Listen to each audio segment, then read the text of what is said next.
Ayhan. Bravo Apo.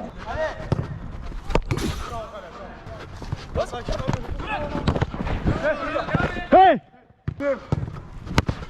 Ömer. Vur!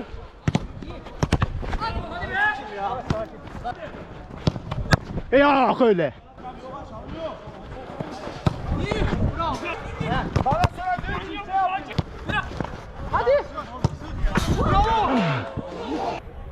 İlkan önünde buldu. Sert vurdu. Müthiş gol.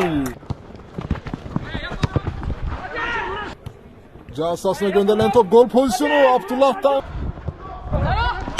Aa! Ne penaltısı ayağıma basıyor ya.